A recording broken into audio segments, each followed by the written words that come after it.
하지만 기존의 체결한 공사가 집행된 영향으로 증가세가 이어질 가능성은 낮습니다. 통계청이 오늘 발표한 2018년 건설업 조사 결과를 보면 지난해 건설업 기업체는 75,421개로 1년 전보다 4.2% 늘었습니다. 오늘은 전국에 가끔 구름이 많이 끼는 가운데 동해안 지역은 밤까지 5에서 20mm의 비가 오겠습니다. 기온이 낮은 강원 산간에는 1cm 안팎의 눈이 내려 쌓일 것으로 보입니다. 내일은 전국에 가끔 구름이 많이 끼겠습니다.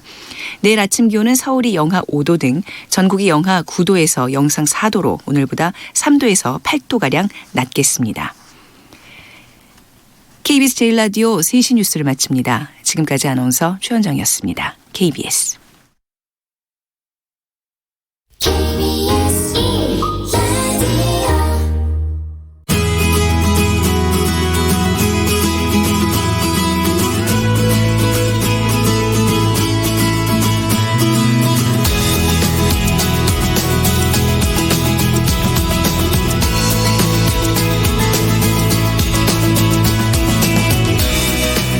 여러분 안녕하세요. 라디오 전국 일주 아나운서 이규원입니다. 산 좋아하는 분들은 오늘 이 소식에 살짝 놀라셨을 것 같습니다. 내년부터 이 한라산 백록담에 가려면 예약을 해야 한다는 소식인데요. 이 제주도가 백록담으로 갈 수 있는 성판악, 관음사 이 2개 코스에 대해서 예약제를 시행하기로 했습니다. 내년 2월부터고요. 이를 제외한 나머지 어리목이나 영실, 돈네코 코스는 지금처럼 예약 없이 등반이 가능합니다. 사실 그동안 한라산의 환경오염과 훼손 문제 자주 언급됐었죠. 연평균 한라산을 찾는 탐방객 수가 한 100만 명 안팎. 그래서 겨울 여행의 백미는 한라산 등반이다 이런 얘기도 있습니다만 그러다 보니까 이 주변의 불법 주차 문제도 그렇고 일찌감치 입산객을 제한해야 한다는 의견이 참 많았는데 그래서 이런 조치가 내려진 게 아닌가 싶습니다. 한라산의 한라는 은하수를 잡아당길 정도로 높은 산이라는 아주 예쁜 의미를 가지고 있습니다. 이 산이 얼마나 좋은지 신선이 백록을 타고 돌아다니다가 산정호수의 맑은 물을 백록에게 먹인다고 해서 백록담이라는 이름이 붙었다는 얘기도 전해지는데요. 이 백록담으로 가는 길이 예약제가 되면 아무래도 예전에 비해서 불편한 건 많겠지만 그래도 이 신선이 놀다 갈 정도의 맑은 산을 오래오래 우리 곁에 두고자 한다면 이 정도의 불편은 충분히 감수할 수 있지 않을까 싶습니다. 자, 오늘 퀴즈는 이 산과 관련된 문제 준비했습니다. 이 산은 강원도에 있고요. 속초시, 양양군, 고성군, 인제군에 넓게 걸쳐 있습니다. 남한에서는 이 한라산, 지리산 다음으로 세 번째로 높고 흔들바위, 울산바위로 아주 유명한 산입니다. 어떤 산일까요? 예전에 이곳으로 수학여행도 많이들 다녀오셨죠? 자, 정답 기다리겠습니다. 짧은 글 50원, 긴 글 100원의 유료 문자 우물정 9730 무료 KBS 콩 게시판 이용하시면 되겠습니다. 오늘도 문자 보내주신 분들 가운데 추첨해서 모바일 커피 쿠폰 선물로 드리겠습니다. 수요일 라디오 전국 일주 출발합니다.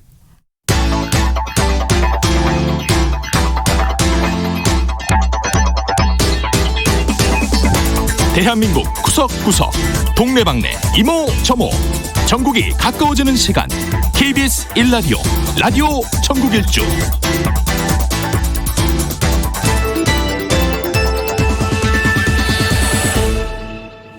네, 지역 뉴스 브리핑입니다. 이종훈 시사평론가와 함께합니다. 안녕하십니까? 네, 안녕하세요. 네, 이 교육부가 사학의 회계 투명성을 높이고 또 족벌 경영에 대한 규제를 강화하는 이 사학 혁신 방안을 오늘 내놨습니다. 네, 그렇습니다. 오늘 오전에 이제 제15차 교육 신뢰 회복 추진단 회의를 열었고요. 교육 신뢰 회복을 위한 사학 혁신 추진 방안을 이제 확정해서 발표를 한 겁니다. 이번에 이제 발표한 방안은 지난 7월 달에 이제 사학 혁신 위원회의 권고 사항과 11월 달에 시도교육감 협의회에서 제안한 거 이런 것들을 모두 종합해서 나온 최종 결과물이고요. 예. 5개 분야 26개 제도 개선 과제를 지금 담고 있습니다. 이 5개 분야가 뭐냐 하면 사학 회계 투명성 제고, 사학 법인 책무성 강화, 사학 운영 공공성 확대, 사립교원 권리보호 지원, 그리고 교육부 자체 혁신 이렇게 돼 있고요. 예.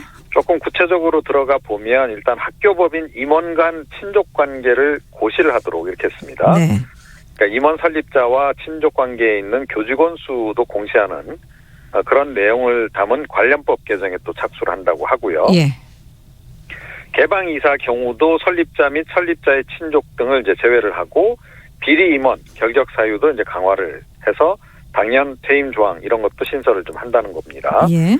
그와 더불어서 사학의 업무 추진비 공개 대상을 현행 총장에서 이사장 및 상임이사로 또 확대를 하고 회계 부정 임원 승인 취소 기준을 1,000만 원 이상 이렇게 재산의 배임 횡령 등으로 이렇게 구체화하는 그런 내용 등을 담고 있습니다. 네. 자, 이 주민번호 뒷자리에서 이 지역 표시가 돼 있는데 이게 45년 만에 사라지게 된다고 하는데 내년 10월부터라고요? 예, 그렇습니다.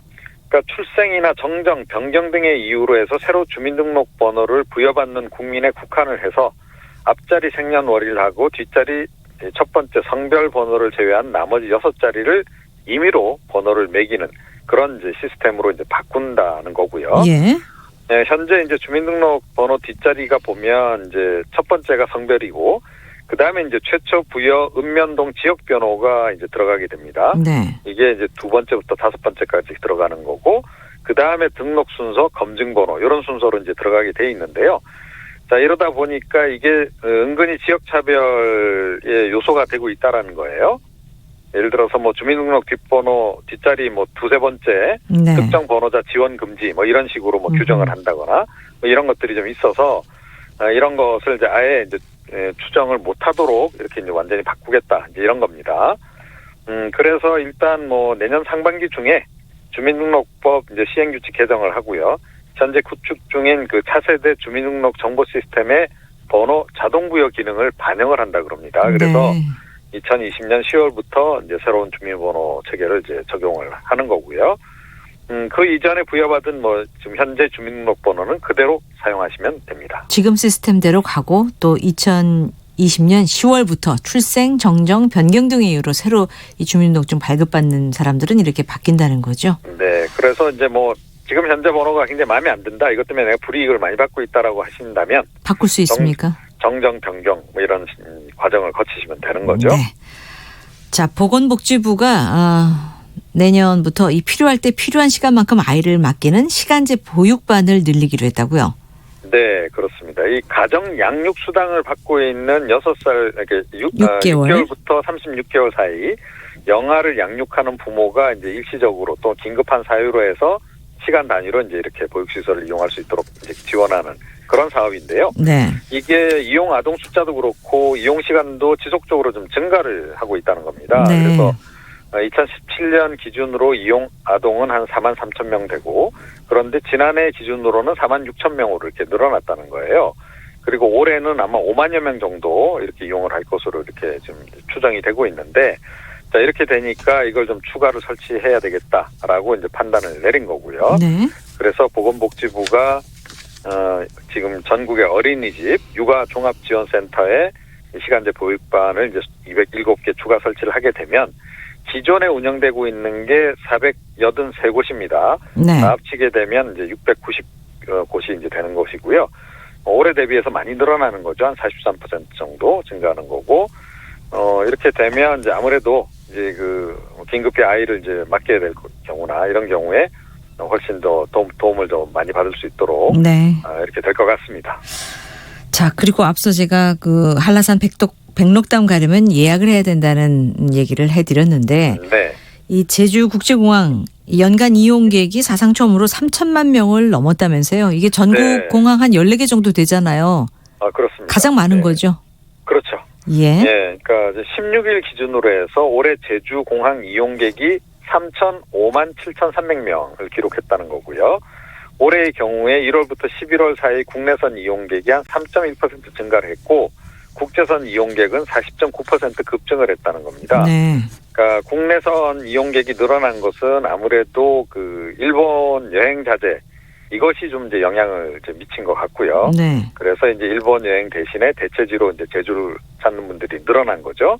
그와 더불어서 중국 관광객의 제주 방문 수요가 지금 회복세를 보이고 있다 그럽니다. 예. 자, 그래서 이제 다시 중국인들이 많이 찾으면서 이제 외국인 관광객 숫자도 이제 늘어난 거죠. 자, 그래서 연말까지 제주공항 이제 연간 이용객이 한 3,100만 명 정도 달할 것으로 이렇게 예측이 되고 있는데요. 이건 뭐 이제 실제로 좀 찾는 분들이 늘어나는 것도 영향이 있고, 그와 더불어서 제주공항이 지금 이제 인프라 확충 공사를 마무리를 했거든요. 네. 그래서 이제 터미널 면적이 좀 늘어났습니다. 그래서 한 31.6% 정도 넓어졌는데, 그런 것들도 영향을 좀 미친 것으로 이렇게 네. 분석이 되고 있습니다. 자, 이 서울 지하철 1호선 하행선 운행이 일주일 새 사흘이나 지연되는 일이 있었다면서요? 네, 그렇습니다. 우선 오늘 오전 6시 48분쯤 이제 서울 구로구 지하철 1호선 그 구로역에서 신호장애가 발생을 했습니다. 네. 그래서 열차 운행이 한 최대 19분 정도 지연이 됐습니다. 28개 열차가 그 사이에 이제 지나가는데 조금씩 이제 차이는 있긴 있습니다만 이제 그렇게 지연이 된 거고요. 뭐 지금 하행선 그 운행 지연이 되면서 아무래도 이제 승하차가 모두가 좀 밀리는 그런 현상이 또 발생했고, 네. 그 바람에 상행선 운행도 좀 지연 사태를 겪었다 그래요. 예. 선로 방향을 자동으로 표시해주는 신호 시스템에 장애가 발생해서 직원들이 수동으로 조작하면서 열차 운행이 늦어졌다는 게 코레일 측 설명입니다. 그런데 지금 이제 그 이용객들에 따르면 오늘뿐만 아니고 지난 12일하고 17일에도 열차 운행 지연이 있었다는 거예요. 예. 자, 그러면 이제 오늘 문제가 된 그 신호 시스템이 이미 좀 문제를 일으켰던 그러게요. 게 아닌가 이렇게 추정이 가능한데, 지금 뭐 불만의 소리도 좀 많이 나오고 있고, 빨리 이 부분을 좀 시스템 개선을 하셔야 할 것 같습니다. 시스템 점검하고 일단 개선을 해야 될 것 같네요. 네. 신안군이 청년 어부들에게 배를 빌려주는 임대 사업을 전국에서 최초로 시작했군요. 네. 청년소득 임대 어선 사업이고요. 네. 이 어업에 필요한 어선을 신안군이 대신 이제 이걸 매입을 하는 겁니다. 그래서 이거를 필요로 하는 청년 어업인들에게 배값의 0.5% 정도. 아주 저렴하군요. 연간 기준으로 그러니까 굉장히 저렴한 거죠. 예. 그렇게 임대료를 받고 이제 임대를 빌려주는 그런 이제 사업이고요. 만약에 그 빌린 어업인이 이자와 함께 원금을 상환하게 되면 소유권도 완전히 넘겨줄 계획이라고 합니다. 어허. 자, 그래서 뭐 최근에 이제 귀어하는 그 청년들도 좀 꽤 늘어나고 있는 상황 아니겠습니까? 그래서 귀어를 하긴 했는데 뭐 마땅히 큰 돈이 없어서 배도 네. 못 사고 어업을 제대로 지금 배우고 싶은데 그것도 여의치 않고 이런 분들이 꽤 적지 않은데 그런 분들에게 이제 꽤 도움이 될 것 같고요. 그러네요. 이게 이번에 의외로 많은 분들이 이렇게 신청을 했다 그럽니다. 반응이 좋군요.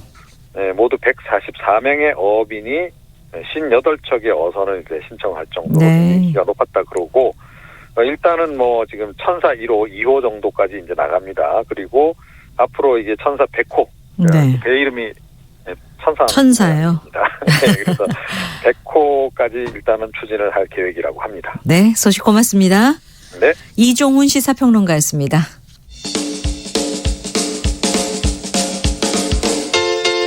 부산, 창원, 대구, 광주, 전주, 대전, 청주, 춘천, 제주, 울산, 진주, 안동, 포항, 목포, 순천, 충주, 강릉, 원주. KBS 1라디오 라디오 전국 일주. 오늘은 산과 관련된 퀴즈 함께 풀고 있습니다. 이 산은 강원도에 있고 속초시 양양군, 고성군, 인제군에 걸쳐서 있습니다.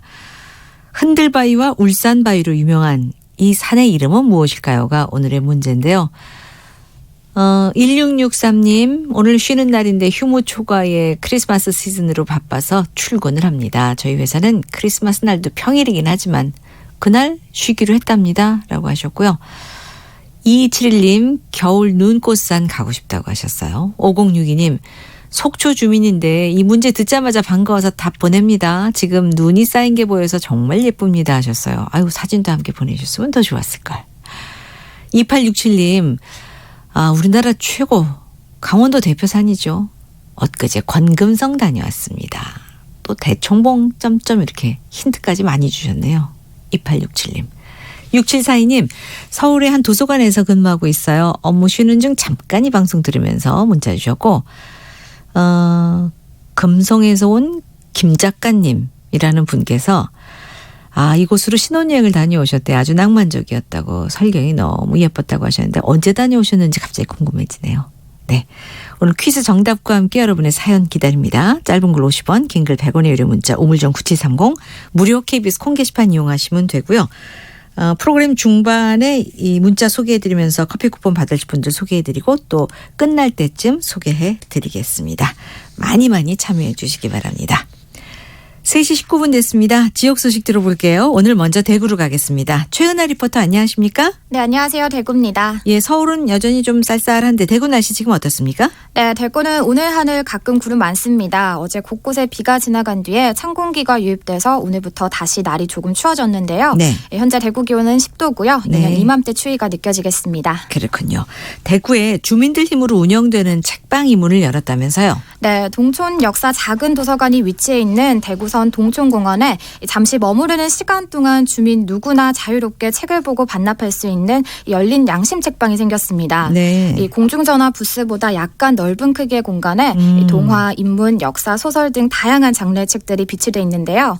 이 양심 책방은 매일 오전 9시에 문을 열어서 오후 6시에 문을 닫고요. 네. 이용 방법은 누구나 책을 무료로 빌려간 뒤에 양심껏 반납하면 됩니다. 열린 양심 책방.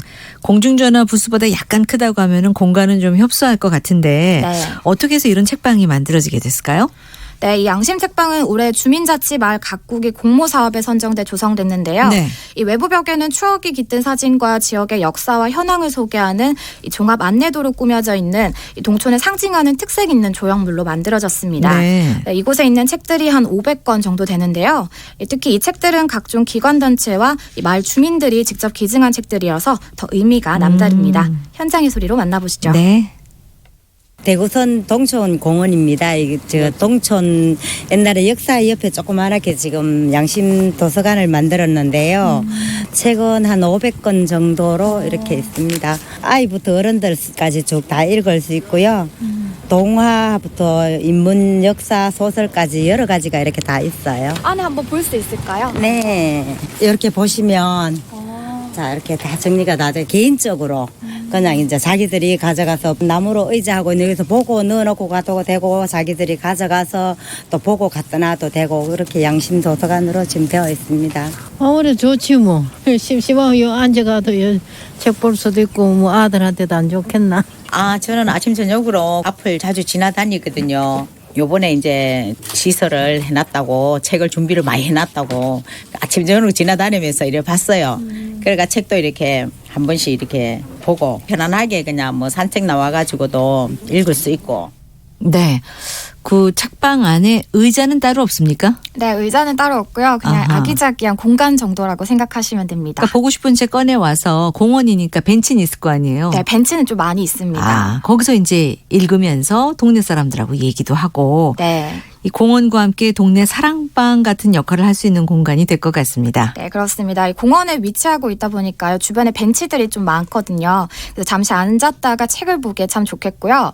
또 책방을 지키는 사람도 없기 때문에 이 책을 골라서 빌리고 반납하는 이 모든 일은 이용하는 주민들의 자율에 맡겨져 있어서요. 아하. 이 책방에 대한 주민들의 애정이 참 남다르더라고요. 그러겠어요. 네, 또 책방이 문을 열었다는 이 소식을 듣고 또 많은 주민들께서 책을 기증하겠다고요. 또 행정복지센터를 찾아오기도 한다고 합니다. 예, 더 떳떳하게 책을 빌리고 반납하고 그것도 상당히 의미 있는 일인 것 같은데 어쨌든 누구나 찾을 수 있도록 이 책방 앞으로 운영이 좀 잘 됐으면 좋겠어요. 네, 이 지난 5일 문을 연 양심 책방을 12월 한 달 동안 시범 운영을 한 뒤에요. 이 도서 회수율과 분실량을 체크해서 이 내년부터는 연중 무휴로 확대 운영할 계획이라고 합니다. 네. 이 옛말에 책도둑은 도둑이 아니다 이런 말이 있지만 이 책방이 유지되려면 이 앞으로 주민들의 관심과 또 자발적인 도서 기증 그리고 양심적인 반납이 잘 이루어져야 할 텐데요. 네. 네, 이런 사항들이 잘 지켜져서 오랫도록 찾는 주민들의 서재가 됐습니다. 하는 바람입니다. 이 책방에 대한 주민들의 얘기도 들어보시죠. 네.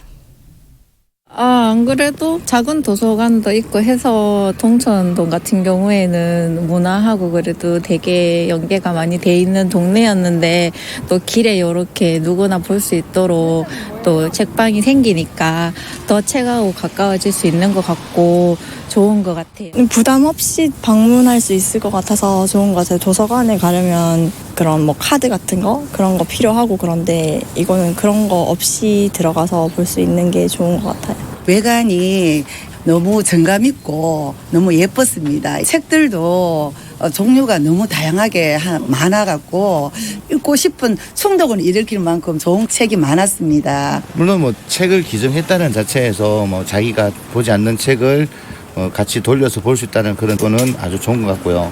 대신에 이제 자율로 하다 보니 분실의 우려가 많으니까 조금 염려스러운 부분은 있지만 동네 주민을 믿고 서로가 공감대를 형성해서 주고받고 할 수 있는 그런 책방이 있다는 점에서는 되게 만족하고 있습니다. 네. 네, 이 가로 세로 2m의 자그마한 공간이지만 이 마음껏 양식을 쌓을 수 있는 양심 책방에 네. 앞으로 더 많은 책들이 좀 기증되고 잘 운영돼서요. 많은 주민들이 찾는 공간이 되길 바랍니다. 지금까지 대구에서 전해드렸습니다. 네, 대구의 최은아 리포터였습니다. 글쎄요, 이 양심 없는 책 도둑 때문에 뭐 책방 문이 다들 그럴 일은 없겠죠. 책이 더 많아지고 그래서 이 공간도 좀 더 넓어졌으면 하는 바람입니다. 이번에 강릉으로 가볼게요. 최정아 리포터 안녕하십니까? 네, 안녕하세요. 강릉입니다. 강릉 날씨도 좀 전해주세요. 네, 강릉역 현재 기온 8도 보이고 있고요. 아침부터 조금씩 내리던 빗줄기는 현재 그쳤지만 찬바람이 강하니까 이 체온 관리 신경 써주시기 바랍니다. 네, 겨울에는 아무래도 실내 활동을 많이 하게 되는데 이 강릉에서는 추위도 있고 스리를 즐기는 분들이 있다면서요? 그렇습니다. 이 손발이 움츠러드는 추운 겨울이지만 이불 속에서만 꽁꽁 숨어 있을 수는 없죠. 물론이죠. 네, 이럴 때일수록 몸 관리 또 건강 관리 소홀히 해서는 안 될 텐데요. 오늘 강릉에서는 이 추위도 잊은 채 이색 스포츠에 도전하는 사람들이 있어 소개해드리려고 합니다. 뭔가 굉장히 궁금해요. 어떤 이색 스포츠입니까? 바로 이 산악 자전거입니다. 아하. 이 산과 같은 오프로드 주행을 위해 만들어진 MTB 자전거라고 혹시 들어보셨죠? 그럼요. 예. 네, 뭐 이름 그대로 이 산에서 즐길 수 있는 레저용 자전거인데요. 강릉에서는 얼마 전부터 이 산악 자전거를 산이 아닌 바로 이 도심에서 누구나 탈 수 있게 됐습니다. 아니 왜 산악 자전거를 산에서 안 타고 도심에서 타죠? 궁금한데. 그렇죠. 예. 궁금하시죠? 이 강릉시에서요. 이 남대천 변에다가 우리나라 최초로 이 아스팔트 펌프 트랙을 조성한 건데요. 이 펌프 트랙이라는 단어가 좀 생소하긴 한데 이게 뭐냐면 자전거와 보드, 인라인 같은 이 바퀴 달린 기구를 이용해서 별다른 페달링 없이 몸을 이용해 지속적으로 속도를 내면서 기술을 익힐 수 있는 시설입니다. 네. 그러니까 이렇게 쉽게 말해서 아스팔트 트랙인데 마치 높고 낮은 이 언덕처럼 굴곡을 조성해 놓아서요. 산속에서 자전거를 타는 그런 기분을 느낄 수가 있고요. 예. 또 기초적인 자전거 훈련이나 이 펌핑 트랙을 이용한 코너링, 또 점프 같은 이 고난이도 자세 연습이나 기술을 습득할 수가 있는 거죠. 아, 그러니까 아스팔트로 트랙이 깔려 있는데 네. 오르막길, 내리막길 같은 굴곡이 있기 때문에 이 코스 연습을 좀 다양하게 해볼 수 있겠어요. 네, 맞습니다. 현재 우리나라에서 이 아스팔트가 깔린 펌프 트랙은 강릉이 유일하고요. 그래요? 또 누구나 무료로 이용할 수 있어서 많은 사람들이 찾고 있는데요. 지난 주말에 저도 이곳을 다녀왔습니다. 그곳에서 만난 산악자전거 동호인들 또 학생들의 이야기 들어보시죠. 네. 와, 너무 잘 타는데 잠깐 힘들어요? 네, 힘드네요. 지금 트랙 몇 바퀴 도는 거예요? 트랙 4바퀴 돌았거든요. 강릉에서 이게 한국에서는 거의 최초라고 볼 수 있고요. 여러 가지로 봤을 때는 뭐 펌핑적인 뭐 공간이나 뱅크 이 각도가 모두 다 완벽하다고 보거든요. 저는. 그럼 이런 트랙이 없었을 때는 그동안은 어떻게 연습을 했어요? 주변 산에서 타거나 그랬는데 등산객들하고 충돌도 있고 그래가지고 이런 펌핑 트랙이 생긴 것만으로도 굉장히 좋다고 봅니다. 매일 타죠. 타면 이제 건강이 좋아지고 다리 힘이 좋아지고 그게 좋아요. 초보자도 간단히 배울 수 있습니다. 저는 자전거 탄 지가 한 15년 됩니다. 저 중학교 4학년입니다. 보호장구 다 차고 타면 넘어져도 크게 다칠 일이 없어가지고 보호장구를 하는 게 중요한 것 같습니다. 그래도 솔직히 한 몇 번 정도 넘어졌어요? 한 3-4번 넘어진 것 같습니다. 재밌어서 타요. 많이 연습이 되고 나중에 산 탈 때 실전에 많이 도움이 될 것 같아가지고.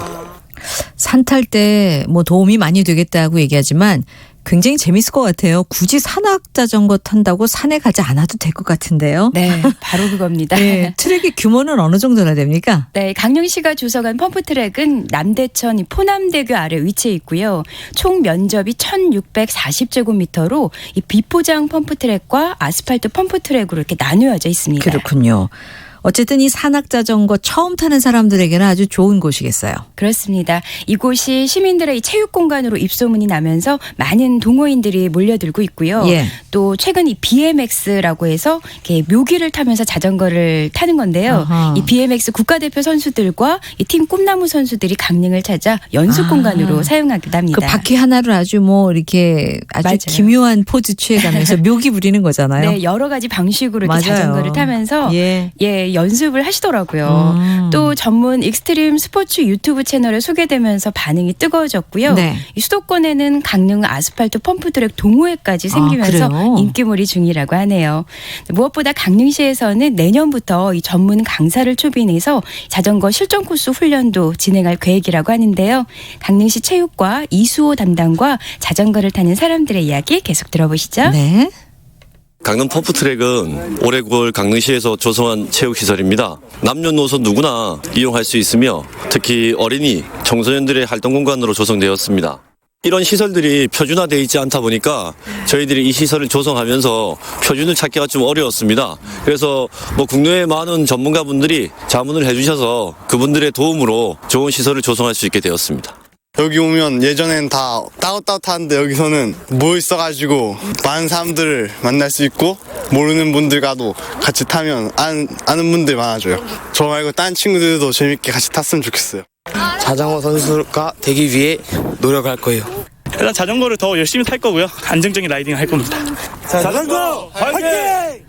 아이고, 이 방송 이후에 동호 회원들 더 많이 늘어날 것 같습니다. 많이 오셨으면 좋겠습니다. 그러게요. 규모도 생각보다 큰 것 같고 어쨌든 또 안전 제일입니다. 네. 신경 많이 쓰셔야 되겠어요. 그렇습니다. 현재 자전거를 이용하는 인구가 약 1,200만 명이 넘었다고 하는데요. 네. 자전거는 대표적인 온몸 운동으로 이 근력과 근지구력을 높이는 데도 효과적이죠. 이 페달을 밟으며 스피드를 느끼고 자신의 한계를 뛰어넘다 보면 성취감은 물론 건강도 더불어 챙길 수가 있습니다. 자연 속에서 스릴과 짜릿함을 느끼며 더불어 성취감까지 느낄 수 있는 이 산악자전거. 역동적인 즐거움은 열정이 있는 사람이라면 누구나 즐길 수가 있는데요. 강릉에 새로 조성된 이 펌프트랙에서 많은 분들의 즐거운 라이딩이 쭉 이어지길 바랍니다. 네. 지금까지 강릉에서 최정아였습니다. 소식 잘 들었습니다. 스릴 만점의 강릉 펌프트랙 소식이었습니다. 3시 31분 됐습니다. 오늘 여러분과 함께 퀴즈를 풀고 있습니다. 강원도에 있는 산의 이름을 맞춰주시면 되겠습니다. 울산바위도 있고 흔들바위도 있고 권금성, 대청봉 다 아시겠죠? 자, 문자를 좀 살펴볼게요. 이종선 씨, 근처에 사는데도 케이블카 타러 가보기가 참 안 되더라고요. 경치가 아주 좋다고 하는데 아직 정말 안 가보신 거예요? 9501님, 40여 년 전 고등학교 수학여행을 이곳으로 가서 흔들바위도 만져보고 단풍 구경으로 아주 즐거웠던 추억이 아련히 떠오릅니다 하셨고, 0320님은 사시사철 코스별로 50번 등반했습니다. 아이고 대단하네요. 저는 사실 한 번도 못 가봤거든요. 예, 대청봉까지 못 갔다고요. 네, 저희 PD가 깜짝 놀라시는데 백담사부터 이 봉정암까지 코스는 금강산보다도 더 멋있답니다. 또 가고 싶어요 하셨고, 7154님, 신입사원 단체 산행으로 2박 3일 갔는데 무릎이 아파서 얼마나 고생했는지 지금은 추억으로 떠오르네요. 3986님, 몇 해 전 어렵게 시간 내 이곳을 찾았는데 전날 폭우가 내린 뒤라 입산 통제가 돼서 아쉬운 채 산 입구에서 하루를 보내고 왔던 기억이 새롭습니다. 이제 나이가 있어서 또 기회가 와도 정상에 오를 수 있을지 참 아쉽네요. 70대 김봉규 씨 사연 보내오셨고요. 4438님, 시댁이 속초인데 거실 통창으로 울산바위가 보입니다. 아침 햇살이 바위에 비치면 더 멋지고 웅장하답니다 하셨어요. 4868님, 지난주에 다녀오셨대요. 흔들바위 코스는 이 탐방로 정비 중이라서 올라가지 못했고 지금은 가능할 것 같다고요. 비룡폭포까지만 짧게 다녀왔는데 아주 좋았다고 하십니다. 내년에 대청봉 가기로 아내랑 새해 다짐하고 왔습니다 하셨어요. 저도 좀 체력을 다져서 대청봉에 한번 좀 도전을 해보겠습니다. 저 아는 분은 예전에 이곳에서 그때는 이제 취사가 됐었나 봐요. 아주 오래전에 탕수육을 해먹고 왔다는 얘기를 들은 기억이 있습니다. 자, 오늘 이 문자와 사연 보내주신 분들 가운데 먼저 이종선 씨와 0320님, 4868 이렇게 세 분께 커피 쿠폰 드리겠습니다. 자, 강원도에 있는 산, 이 산의 이름을 맞춰주시면 되겠습니다. 짧은 글 50원, 긴 글 100원의 유료 문자 우물정 9730, 무료 KBS 콩 게시판 이용하시면 되겠습니다. 이 프로그램 끝날 때쯤 또 사연 소개해드리고 추첨해드리겠습니다. 자, 지금 시각 3시 34분 돼가고 있습니다. 날씨 궁금하네요. 기상청 송소진 씨 전해주세요. 찬바람이 강하게 불면서 어제보다 기온이 많이 떨어졌습니다. 오늘 한낮 기온이 서울 5도, 대전 7도, 강릉, 광주 8도, 제주 10도 등으로 어제보다 3도에서 8도 정도 낮겠습니다. 내일 아침에는 기온이 더 내려가면서 서울이 영하 5도, 대구와 전주 영하 2도 등으로 대부분의 내륙 지역은 영하권으로 내려가겠습니다. 내일은 오늘보다 옷차림을 더 따뜻하게 하셔야겠습니다. 내일 낮 기온은 오늘과 엇비슷할 전망입니다. 오늘 전국에 가끔 구름이 많이 끼겠지만 강원 영동과 경북 동해안은 동풍의 영향으로 밤까지 5에서 20mm 정도의 비가 내리겠고요. 강원 산지는 1cm 안팎의 눈이 쌓이는 곳이 있겠습니다. 오늘 미세먼지 농도는 전국이 좋음에서 보통 단계를 유지해 공기는 깨끗하겠습니다. 한편 서해안 지역은 오늘까지 바람이 무척 강하게 불겠고 동해안 지역은 내일까지 너울성 파도를 주의하셔야겠습니다. 현재 서울의 기온은 4.4도입니다. 날씨 정보였습니다. 이어서 이 시각 교통 상황을 KBS 교통정보센터 윤여은 씨가 전해드립니다. 네, 고속도로 교통량 늘면서 돌발 상황도 이어지고 있습니다. 울산고속도로 울산 쪽 서현교 2차로에 화물차 사고가 생겨서 1km 정체고요. 중부고속도로 한남 쪽은 남이천 나들목 1, 2차로에서 사고를 처리하고 있어서 5km 구간에서 여파받고 있습니다. 서울 외곽고속도로 판교에서 일산 쪽은 안현분기점과 시흥 사이 1, 2차로에 낙하물이 있어 주의가 필요해 보입니다. 이후로는 소래터널에서 송내 또 노우지 분기점에서 김포요금소까지 밀립니다. 경부고속도로 서울 쪽은 작업 여파로 북촌한 나들목과 오산 일대 정체고요. 이후로는 양재에서 반포까지 밀립니다. KBS 교통정보센터였습니다. 이어서 라디오 정보센터 연결해 이 시각 주요 뉴스 듣겠습니다. 4+1 협의체의 야당들이 비례대표 50석 가운데 30석에만 연동형 비례제를 적용하고 석패율제를 유지하는 내용의 선거법 단일안 마련에 합의했습니다. 민주당은 오늘 오후 의원총회에서 최종 입장을 정리할 예정입니다.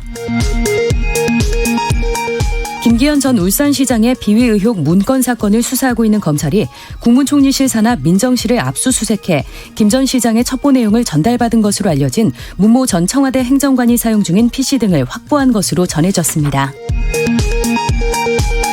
유재수 전 부산시 경제부시장에 대한 청와대의 감찰 중단 의혹 사건과 관련해 조국 전 민정수석이 지난 16일에 이어 오늘 두 번째로 검찰에 출석해 조사를 받고 있습니다. 한중일 정상회의에 참석하기 위해 중국을 방문하는 문재인 대통령이 24일 아베 신조 일본 총리와 단독 정상회담을 한다고 청와대가 밝혔습니다. 일본 정부는 한일 수출관리 정책 대화를 계속하기로 한 것은 잘된 것으로 이를 계기로 한국과 대량 살상무기 비확산 분야에서 계속 협력하고 싶다는 뜻을 내비쳤습니다. 최근 북한이 장거리 미사일 발사 시험 가능성을 위협한 가운데 서해 위성 발사장에는 어떤 발사 준비 징후도 안 보인다고 미국의 북한 전문 매체 38노스가 현지 시각 17일 밝혔습니다. 이세돌 구단이 오늘 열린 NHN의 바둑 인공지능 한돌과 첫 번째 대국에서 92수 만에 불계승을 거뒀습니다. 지금까지 헤드라인 뉴스 조진주였습니다.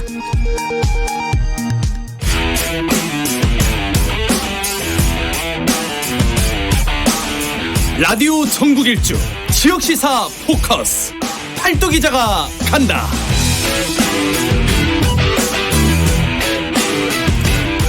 오늘은 강원 지역으로 가봅니다. 강원도민일보 박지은 기자 안녕하십니까? 네, 안녕하세요. 예, 요즘 강원 지역에서 뜨거운 이슈는 뭘까요? 네, 강원도가 첨단 신산업으로 수소산업 육성에 본격적으로 나섰지만 명암이 극명하게 갈리고 있다라는 소식인데요. 예. 네, 이는 지난 5월에 강릉 수소 저장 탱크 폭발 사고로 수소 연료 전지의 안전성이 좀 도마 위에 올랐기 그렇죠. 때문입니다. 네, 그리고 또 수소산업 관련 인프라가 부족한 현실도 있습니다. 예. 그런데 이제 반면에 정부가 지난 1월에 수소 경제 활성화 로드맵을 발표한 만큼 또 강원도에서는 4차 산업혁명을 대비를 해서 앞으로 수소산업을 통한 지역 신산업 집중 육성에 나서겠다라는 계획입니다. 네. 그러면 구체적으로 강원도의 어느 지역을 이 수소산업 중심지로 키운다는 계획입니까? 네, 강원도는 삼척시 근덕면 원전 해제 지역을 이 수소산업 중심지로 육성을 하겠다라는 계획인데요. 예. 오는 2026년까지 1조 4,216억 원을 투입을 해서 친환경 수소 기반 에너지 거점 도시 조성을 추진을 하고 있습니다. 네. 네. 이 사업을 좀 세부적으로 살펴보면 한 3단계에 걸쳐서 뭐 그린 에너지 파크라든지 그리고 대진 원전 해제 구역 또 스마트 산업 단지 등 이렇게 친환경 수소 에너지 자립 도시를 구축을 하는 것인데요.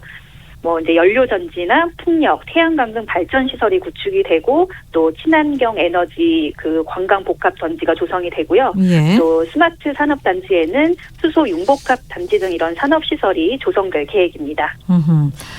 그런데 이 정부가 이 수소 산업을 좀 키우겠다고 이제 방침을 밝힌 이후에 지역 간에 이게 또 선점 경쟁도 상당히 치열한 것 같습니다. 네, 그렇습니다. 이와 관련해서 국토교통부가 연내에 수소 시범도시 3곳을 이제 선정을 하기로 했습니다. 예. 이 사업과 관련해서 뭐 강원도를 비롯한 각 지자체 경쟁이 아주 치열한데요.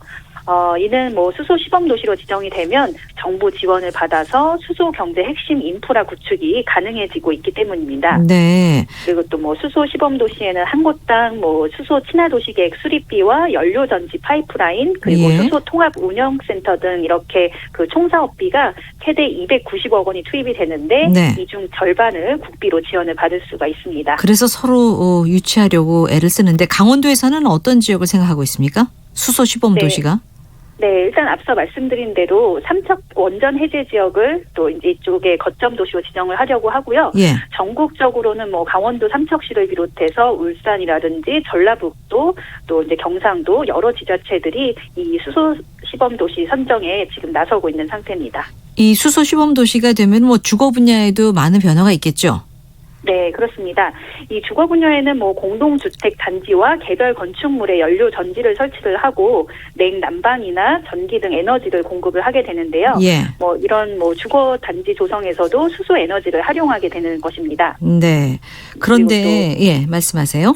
네, 또 교통 분야 같은 경우에는 뭐 수소 에너지 기반 교통 체계를 구축하기 위해서 뭐 도시 내나 또 인근의 복합 환승 센터라든지 네. 또 주차장, 또 버스 차고지 등에서 수소 차나 수소 버스 충전소를 설치를 할 수가 있습니다. 예. 충전소가 많아야 또 이 수소차 보급도 더 늘어나지 않을까 싶거든요. 그나저나 이 수소 산업에 대한 안전성 논란이 끊이질 않고 있는데 앞서 말씀하셨다시피 강릉에서 지난 5월에 수소 탱크 폭발 사고가 있었잖아요. 네, 그렇습니다. 이 사고가 워낙 좀 크게 발생을 했기 때문에 과연 수소 산업이 좀 안전할 것인가 뭐 이런 우려가 아직까지도 이제 나오고 있는데요. 네.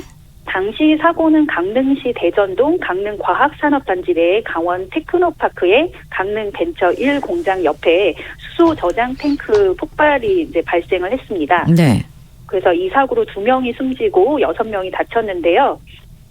이 폭발 사고 원인은 1000시간의 실험 목표를 달성을 하려고 뭐 산소 제거기라든지 이런 안전 장치가 없이 무리하게 수소 탱크를 가동을 하다가 사고가 난 것으로 그렇죠. 드러났고요. 예, 그리고 또 이 사고는 탱크에 저장된 수소 내 산소 농도가 폭발 범위의 6%를 초과한 상황에서 이제 탱크 내부의 정전기 불꽃으로 인해서 거대한 폭발 사고가 발생을 했습니다. 네. 네. 지금 뭐 아직도 이게 이제 수사 중인 상태죠? 네, 그렇습니다. 이 사고와 관련해서 이제 그 검찰이 사업 총괄 책임자와 안전관리 책임자 등을 최근 기소를 해서 네. 재판에 넘긴 상태입니다. 예. 자, 앞서 제가 충전소 얘기를 했는데요. 여의도의 국회의사당 옆에도 지금 충전소가 하나 있는데 처음엔 뜸하더니 요즘은 차들이 이렇게 줄을 많이 길게 들어서 있더라고요. 그래서 이 수소 차량 가진 분들 이 보급소가 많지 않아서 상당히 애를 먹고 있는 걸로 알고 있는데 강원도의 상황은 어떻습니까? 네, 강원도의 상황은 더욱 열악한 현실입니다. 뭐 이렇게 뭐 수소 경제를 선도를 하겠다 이렇게 발표를 했지만 사실 강원도 내에는 충전소가 아직까지도 단 한 곳도 없는 상황입니다. 그래요. 이로 인해서 뭐 이제 그 춘천 지역 같은 경우에는 이 수소 차량을 구입한 차주들이 차량 운행에 정말 애를 먹고 있는 상황인데요. 네. 수소 차량을 구매한 춘천 시민들은 100km 정도 떨어진 경기도 여주에 가서 충전을 하러 가야 하는 실정이어서 네. 사실상 차량 운행을 하지 못하고 있는 상황입니다. 왔다 갔다 하면은 뭐 정말 네. 연료가 다 빠지지 않을까 싶은데. 네, 그렇습니다. 이 차주들이 그 수소차를 사게 된 것은 강원도 같은 경우에는 수소차 지원금이 전국에서 가장 높습니다. 어느 정도나 해줬습니까? 네, 차량 구매 비용이 이제 6,890만 원인데 예. 최대 60%인 4,250만 원을 지원을 받을 수 있습니다. 그래요. 그래서 당초에는 뭐 강원도가 수소 충전소를 강릉과 삼척에 지난 9월 말까지 설치를 하고 또 연말까지 춘천과 원주, 속초에 이렇게 총 5곳을 설치를 하겠다 이렇게 계획을 세우고 발표를 해서 네. 수소 차량 이제 차주들이 이제 뭐 잇따라 차량을 구매했는데 정작 충전소가 없기 때문에 그러게요. 사실상 차량을 운행을 하지 못하고 있는 실정입니다. 연료가 없어서 달리질 못하는군요. 이 수소차가. 네. 정부가 이 수소 경제 육성을 선포한 이후에 뭐 각 지자체별로 이 수소 산업 키우겠다는 계획이 동시다발적으로 많이 나오고 있는데 그렇다면 이걸 뒷받침할 제도적인 부분도 좀 잘 마련돼 있는지 점검해야 될 사항이 아닌가 싶습니다. 네, 그렇습니다. 이 수소경제 집중 육성이라든지 또 안정성 등을 제도적으로 담보하기 위해서는 관련 법안이 마련이 돼야 되는데요. 하지만 20대 정기국회 마지막 날에 통과될 것으로 기대가 됐었던 해당 수소경제 법안은 결국 뭐 여야 정쟁 속에 문턱을 넘지 못하고 다시 임시국회로 넘어간 상태입니다. 네. 일단 가장 대표적인 법안은 이원흑 의원이 발의한 수소경제 법안인데요. 그래서 총 7명의 의원들이 다시 또 연이어서 발의를 했고 이 수소경제 법안은 수소경제 육성 및 수소 안전 관리에 관한 법률안으로 한데 병합이 돼서 본회의에 상정이 됐지만 이제 앞으로 임시회에서 또 처리를 기대해야 하는 실정입니다. 네. 자, 어쨌든 갈 길이 좀 멀어 보이는데요. 이 강원도 삼척시 근덕면 원전 해제 지역에 오는 2026년까지 이곳을 이제 수소산업 중심지를 키우겠다고 발표를 했는데 야심차게 그러면 어떻게 대비하고 있는지 끝으로 마무리 좀 해주세요. 네, 일단 강원도는 연말에 발표되는 수소 시범도시 조성에 사활을 걸고 있는 상태인데 네. 이와 관련해서 뭐 연계되는 각종 정부 공모라든지 국비 확보에 나서면서 대비를 하고 있습니다. 이제 다행히 강원도는 그 산업통상자원부 공모 과제 가운데 수소 저장 운송 클러스터 구축 분야에서 예비 타당성 조사 지원 사업에 최종 선정이 됐기 때문에 조금 기대를 걸고 있는 상황이고요. 또 수소 저장 운송 클러스터 관련 국비 확보에도 심혈을 기울이고 있습니다. 소식 잘 들었습니다. 고맙습니다. 네, 수고하셨습니다. 강원도민일보 박지은 기자였습니다.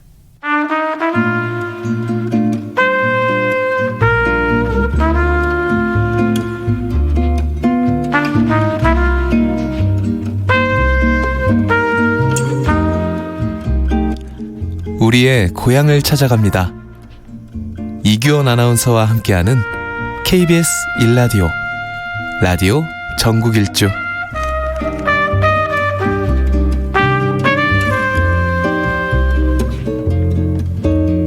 매주 수요일에는 맛있는 음식과 좋은 식재료를 찾아서 전국 구석구석을 순례하고 있습니다. 전국의 맛을 찾아서 요리톡 조리톡, 오늘도 박상현 맛 칼럼니스트와 함께하겠습니다. 어서 오세요. 네, 안녕하십니까. 오늘 주제가 동치미입니다. 네. 이 동치미를 두고 물이 흥건한 김치다 이렇게 표현하는 분들도 있는데 어떻게 해서 이런 음식이 나오게 됐을까요? 우리가 김치라는 표현을 지금은 이제 김치라고 하는데 예전에 뭐 삼국시대 그 이전에는 김치를 이럴 때 이제 우리 담을 지 혹은 김치 젓자를 썼거든요. 네.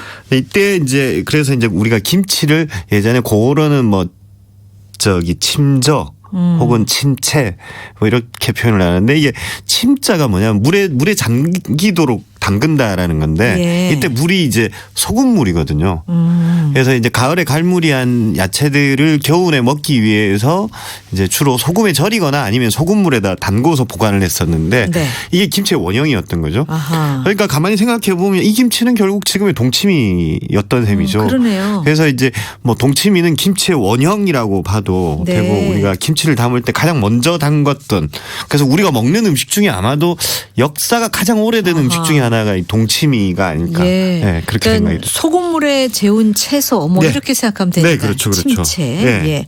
그러면 김치의 원형이라고 말씀하셨는데 동치미라는 이름의 뜻이 혹시 있습니까? 예, 그래서 이제 침채인데 동치미의 이 동자는 얼음 동자나 혹은 겨울 동자. 이렇게 쓰죠. 동결할 때 동, 추울 겨울, 추운 겨울 동. 그래서 동침 되는데 이걸 이제 일반에서 발음할 때는 동치미가 되고 동치미가 동치미로 바뀌는 거. 그러니까 발음은 동치미인데 표기는 동침이 네. 이렇게 되어 있습니다. 그렇게 표기가 되다 보니까 이제 겨울에 이제 소금물에 담궈 먹는. 그래서 동침이라고 적기도 하고 뭐 동침저. 침저에다가 겨울 동자를 붙여가지고 겨울에 이제 만들어 먹는 김치 혹은 겨울에 국물이 얼도록 해서 그래서 보통 우리가 동치미 맛있을 때는 보면 살얼음이 이렇게 껴 있을 때 맞아요. 그럴 때고 그러면 뭐 봄 가을에는 이 동치미를 좀 안 먹겠네요. 예전에는 이제 동치미는 정말 진짜 이제 그 따로 냉장 시설이 없다 보니까 주로 이제 뭐 차가운 응달에 뭐 도관에다가 두거나 하고 땅속에 묻어두거나 그래서 옛날에는 보면 이렇게 겨울에 저녁에 이렇게 뭔가 간식거리가 없을 때는 이거 동치미 그 무만 건져내가지고 그것만 이렇게 잘라서 먹으면 겨울에 아주 맛있게 먹었던 기억도 있는데 근데 이제 겨울이 아니면 이 맛을 느낄 수가 없다 보니까 봄 가을에는 오히려 나박김치 동치미 대신 나박김치 그런데 뭐 동치미하면 이제 무로 담근 걸로 저는 알고 있는데 예전에는 이거보다 훨씬 다양한 재료로 동치미를 담궜겠어요. 네, 그 뭐 동치미가 우리 김치의 원형이고 이러다 보니까 우리 문헌에 등장하는 김치의 종류가 한 128가지 정도가 있는데 그 중에서 이제 가장 많이 등장하는 게 사실은 이제 동치미입니다. 종류가 다양한가 봐요. 동치미가 종류가 이제 다양한데 지금은 이제 무 한 가지로만 담는데 예전에는 이제 이것도 담는 방식에 따라 뭐 서울식도 있고 그다음에 궁중식도 있고 뭐 이렇고 그다음에 이제 무를 한자로 쓰면 나복이 되거든요. 나복. 그래서 이제 동치미를 나복김치라고 따로 부르기도 했고 그다음에 또 이제 재료로 보면 실파로 담근 동치미, 뭐 무청만 따로 떼서 담는 동치미, 또 갓으로 담는 동치미. 그다음에 뭐 다양하네요. 총각무, 알타리무 이런 것도 담았고 그런 건 총각 동치미. 총각 동치미, 총각무 동치미. 그리고 요즘 가끔 이제 나오는 것 중에도 갓보리지라는 게 있거든요. 갓보리요? 그건 뭡니까? 갓을 동치미처럼 물이 자작자작하게 하는데 소금에 절였는데 여기 보리를 같이 넣어가지고 이게 전라도 음식인데 맛있습니다. 맛이 아주 묘할 것 같은데. 맛있습니다. 그러니까 보리가 들어가는 게 아무래도 발효를 좀 도와주기 위해서 곡물을 같이 넣어주고 국물이 좀 걸쭉할 것 같은데요. 걸쭉하고 조금 진하게 나오는. 지역마다 이 동치미 담는 법도 다를 것 같습니다. 우리가 뭐 보편적으로 아는 동치미는 거의 전국적으로 비슷한데 지역적으로 조금 차이 나는 게 이제 전라도 해남.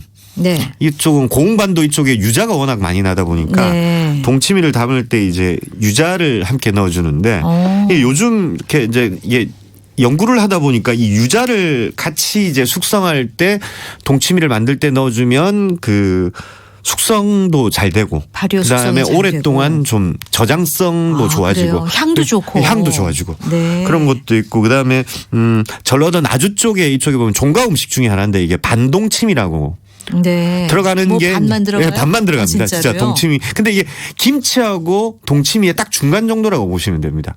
그래서 딱 보면 물도 자작자작하고 묘할 것 같은데요. 그래서 이게 참 맛있고 전라도 분들은 이걸 또 싱건지 싱겁게 삼삼하게 슴슴하게 담았다 그래요. 슴슴한 김치겠어요. 싱건지라고 이제 따로 표현하기도 하고. 김치와 백김치의 중간이면서 물이 많은 거. 맞습니다. 딱 그걸로 보시면 되고. 싱건지.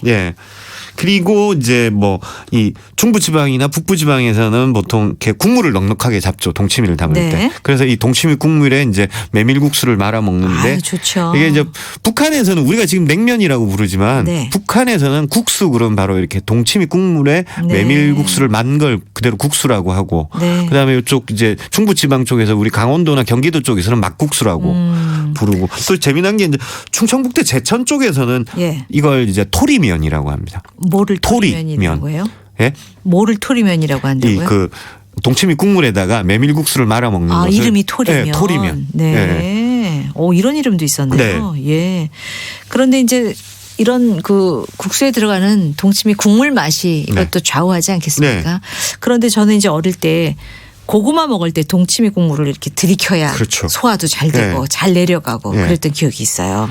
왜 특별히 동치미와 함께 먹는 이유가 있었을까요? 저는 이게 참 엄마가 주셔서 그냥 먹습니다만 그때 먹어서 이제 좀 소화가 잘 된다 생각도 됐고 요즘 좀 이렇게 젊은 세대에서 흔히 쓰는 표현 중에서 좀 답답한 사람을 보면 이제 고구마 같다라고 사이다의 반대잖아요. 네. 네. 그래서 그 대신 또 반대로 시원시원한 사람을 보면 사이다 같다라는 네. 표현을 하는데 이게 딱 동치미 기능하고 똑같다고 보시면 될 것 같은 게 네. 이 동치미는 이제 김치처럼 이렇게 발효가 여러 가지 재료 뭐 젓갈이나 이런 다양한 부재료가 들어가서 내는 맛 대신에 네.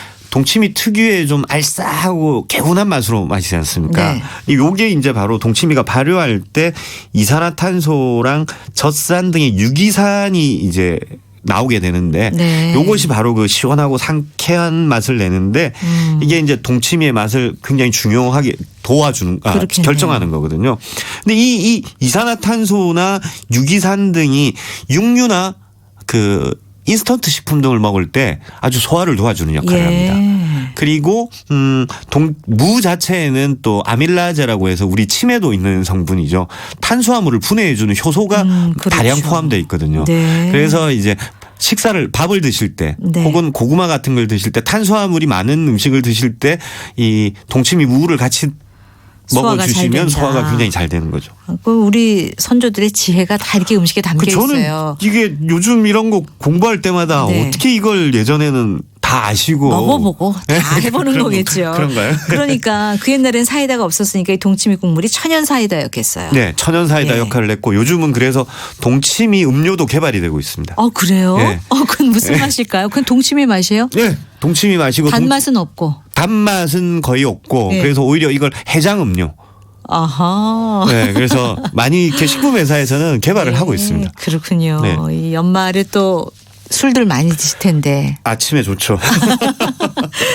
자, 그런데 동치미의 맛은 아무래도 이게 무가 좌우하지 않을까요? 네. 어떤 무로 담가야 맛있을까요? 보통 무는 사시사철 이렇게 수확을 하는데 그 중에서도 이제 그 보통 8월 중순이나 하순에 파종을 해가지고 11월에 수확하는 걸 가을무라고 하거든요. 네. 우리가 보통 동치미는 이 가을무로 주로 많이 담는데 가을무는 특히 수분도 많고 네. 아삭하고 단맛이 풍부해가지고 네. 영양가도 풍부하고 그래서 식도락가들은 가을에는 인삼보다 가을무가 더 네. 낫다라고 표현을 해서 뭐 가을무로 이렇게 담다 보니까 특히 동치미가 맛있어요. 그래요. 그래서 국물 맛도 중요하지만 무엇보다도 또 무의 어떤 식감 네. 딱 씹었을 때 그 네. 느낌이 또 중요하죠. 정말 무에 따라서 이렇게 잘 담아도 차이가 많이 나더라고요. 맞습니다. 전국의 맛을 찾아서 이리톡저리톡 오늘 시원한 동치미 얘기 함께했습니다. 박상현 맛 칼럼니스트였습니다. 고맙습니다. 네, 감사합니다. 네, 오늘 퀴즈 정답은 바로 설악산입니다. 오늘 정말 많은 분들이 참여해 주셨고요. 모든 분들이 정답을 적어주셨습니다. 그 가운데 지현민 씨 얼마 전 단풍구경 다녀오셨다고요. 오색 약수터부터 만경대 코스로 맑은 계곡물과 울긋불긋 단풍이 너무 아름다웠다고 처음 문자 주셨고 3324님 몇 년 전 언니랑 등산 갔다가 언니는 다리가 풀려 신흥사로 내려가고 저 혼자 흔들바위를 지나 울산바위까지 다녀왔습니다. 언제 가도 아름다운 산 제가 가장 좋아하는 산이라고 하셨어요. 자, 정답 맞히신 분들 가운데 3324-7929-5537-0804